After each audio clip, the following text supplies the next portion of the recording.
सहारनपुर में इमरान मसूद के बसपा में जाने के बाद क्या कुछ समीकरण बनेंगे? क्योंकि बात तो यहां तक कही जा रही है कि इमरान मसूद को जिस तरीके से बसपा ने 23 जिलों का प्रभारी हाल ही में बनाया है, उसके बाद कितना फर्क सहारनपुर की सियासत में पड़ेगा और खासकर जो निगम के चुनाव है, निकाय के चुनाव है, उन पर कितना फर्क पड़ेगा। हमारे साथ बात करने के लिए इस वक्त देवबंद के चेयरमैन के पुत्र हैं जमाल अंसारी साहब। सर, स्वागत है आपका बीजीटी न्यूज पर। जी नमस्कार जी भाई साहब। जी। सर, पहले समाजवादी पार्टी में आप इमरान मसूद के साथ रहे हैं, करीबी साथियों में से आप उनके हैं, अब बसपा में चले गए हैं, तो क्या फायदा मिलेगा बसपा को इसका और खासकर व्यक्तिगत सियासत का जिसको इमरान मसूद साधने की कोशिश कर रहे हैं? जी, आपको बताना चाहूँगा बिल्कुल हम लोग हमारे जो आदरणीय नेता हैं जनाब इमरान मसूद साहब, उनके साथ ही हमने समाजवादी जॉइन की थी और ये सोचकर जॉइन की थी कि इस प समाजवादी पार्टी में हमारे नेताजी को भी और हमें भी सम्मान मिलेगा। लेकिन वहाँ ऐसा कुछ नहीं हुआ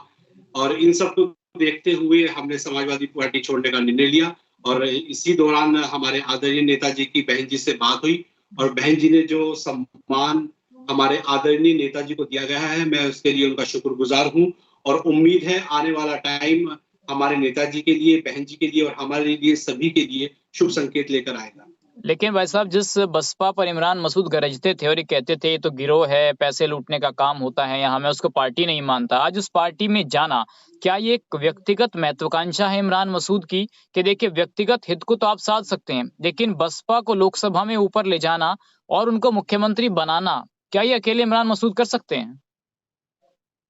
नहीं, सिर्फ अकेले तो नहीं कर सकते हैं, लेकिन इमरान मसूद साहब एक ऐसे नेता हैं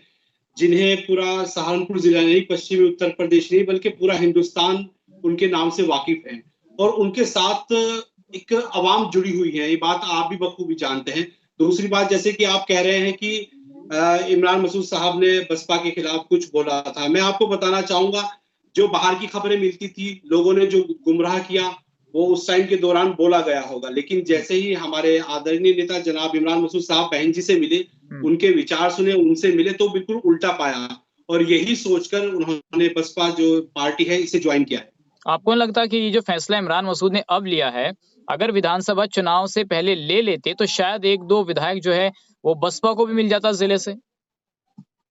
बिल्कुल, आप एक दो विधायक की बात कर रहे हैं। मेरे हिसाब से सहारनपुर जिले की अगर ये फैसला हम पहले ले लेते तो शायद 7 की 7 सीटें जीतते, लेकिन उस टाइम बहन जी से मुलाकात नहीं हो पाई, उनके ख्यालात को नहीं जान पाए, उनके विचार को नहीं जान पाए। खैर बहरहाल देर आए लेकिन दुरुस्त आए। अब जो फैसला लिया गया है, इंशाल्लाह मुझे उम्मीद है कि सहारनपुर की पूरी जनता उसका इस्तकबाल भी कर रही है और इंशाल्लाह उम्मीद है कि हमारे आदरणीय नेता जनाब इमरान मसूद साहब का पूरा मान सम्मान रखकर यहाँ से तमाम सीटें, चाहे वो हमारे सांसद साहब की हो या फिर विधानसभा की हो या आने वाले निकाय चुनाव में जो भी हमारी सीटें होंगी, चाहे वो मेयर की हो, नगर पालिका परिषद चेयरमैन की हो या फिर नगर पंचायत की हो, इंशाल्लाह हम ये सारी सीटें बसपा के सिंबल पर लड़कर बहन जी को एक तोहफे के रूप में देने की कोशिश करेंगे। लेकिन जमाल अंसारी साहब, अब ये बताइए कि जिस तरीके से मुसलमानों ने एक छत्र राज्य जो है वोट जो है वो समाजवादी पार्टी को देने का काम किया, तो क्या अब आप पूरा ये जो एक लॉबी है सहारनपुर की, ये बसपा के साथ जाएगी कि सपा के साथ जाएगी? और अगर वोट डिवाइड होगा तो राजनीतिक लोग कह रहे हैं कि देखिए इसको तो थर्ड पार्टी को लाभ होगा, तो बसपा तो बीजेपी के लिए काम कर रही है, ऐसे आरोप हमेशा लगते रहे हैं बीएसपी पे कुछ दिनों से। देखिए, राजनीति में आरोप प्रत्यारोप तो लगते हैं, बात है उनमें सत्य कितना है। अब आपको बताना चाहूंगा, जैसे आपने कहा कि समाजवादी के साथ जो मुस्लिम वोट हैं वो लगभग सभी लोग थे उनके साथ, बिल्कुल आपने सही कही। उत्तर प्रदेश का ज्यादातर मुस्लिम, 90% मुस्लिम मेरे ख्याल से तो समाजवादी के साथ था, लेकिन सिर्फ मुस्लिम से बात नहीं बनती है। आप इस बात को बखूबी जानते हैं कि मुस्लिम अगर एक तरफा वोट करेंगे और बाकी दूसरे वोट नहीं मिल पा रहे हैं तो आप नहीं जीत सकते। लेकिन बसपा में क्या है आपको बताना चाहूंगा, बसपा का अपना एक तो बेस वोट है और मुसलमान भी साथ लग जाएंगे और बाकी और बिरादियां भी साथ लगेंगी, हमारे हिंदू भाई भी साथ लगेंगे, तो इंशाल्लाह कामयाबी मिलेगी। सिर्फ एक वोट से आप जीत नहीं सकते, अगर खाली हमारे जो बहन जी का बेस वोट है उस पर नहीं जीता जा सकता। आपने देखा भी होगा कि पिछले इलेक्शन में क्या हुआ, सिर्फ मुसलमान अगर समाजवादी के साथ लग जाए तब भी आप क्लियर लेकिन कट नहीं जमाल जीत अंसारी सकते। साहब, अगर ये जो प्रैक्टिस है जो मायावती अब कर रही हैं, ये तो उन्होंने बहुत पहले की थी, लेकिन मुसलमान जो हैं वो एकमुश्त होकर कभी मायावती के साथ इस लिहाज से जुड़ नहीं पाए जैसे कि वे अखिलेश यादव के साथ जुड़े या मुलायम सिंह के साथ रहे हैं। ऐसा एक्सपेरिमेंट तो जिले के और नेता कर चुके हैं।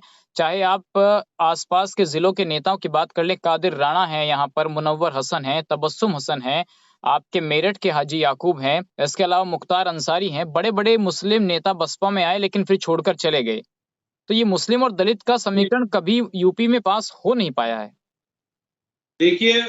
वक्त रहते रहते सभी तमाम कोशिशें की गई होंगी, बिल्कुल की गई है। आपने जो नाम लिए, इन लोगों ने भी कोशिश की है, लेकिन हमारे जो नेताजी हैं इमरान मसूद साहब, ये एक ऐसे नेता है, इनके नाम से मुझे उम्मीद है कि हमारे सभी मुस्लिम भाई और बिरादरियां भी और जो दूसरी जाति के धर्म के लोग हैं, इंशाल्लाह वो भी जुड़ने का काम करेंगे। और बहन जी का बेस वोट तो है ही, इंशाल्लाह उम्मीद है आने वाले वक्त में हम, चाहे वो निकाय चुनाव हो, विधानसभा चुनाव हो या लोकसभा के चुनाव हो, तो इंशाल्लाह सभी को जोड़ने का काम करेंगे। और जो पिछली गलतियां